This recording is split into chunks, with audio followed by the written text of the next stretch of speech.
Indonesia में अब तक 2 अफराद अंडे देने का दावा कर चुके हैं।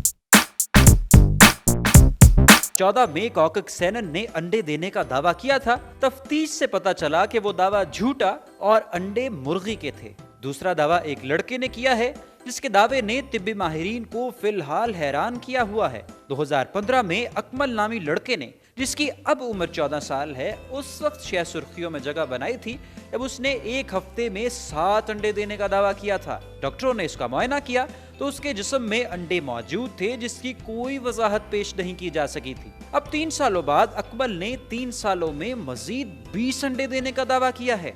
अकमल का कहना है कि 2 सालों में इसने 18 जबकि एक दिन में 2 अंडे दिए। इसने एक अंडा तोड़ा, इसमें जर्दी ही जर्दी थी, सफेदी का नामो निशान नहीं था, जबकि दूसरे अंडे में बस सफेदी ही सफेदी थी। ये 2 अंडे शेख यूसुफ अस्पताल गोवा लाए गए, लेकिन इस बार डॉक्टर अंडे देने की कहानी पर यकीन करने को तैयार ही नहीं थे। अस्पताल के तर्जुमान का कहना है कि उनके ख्याल में अंडे जानबूझकर जिस्म में बाहर से दाखिल किए गए हैं। उन्होंने कहा कि साइंसी तौर पर इंसानी जिस्म में मुर्गी का अंडा बनना नामुमकिन है, खास तौर पर निज़ाम इंहज़ाम में ऐसा हो ही नहीं सकता। डॉक्टरों का कहना है कि वो अकमल को 1 हफ्ते तक अपनी निगरानी में रखेंगे तो सब हकीकत पता चल जाएगी।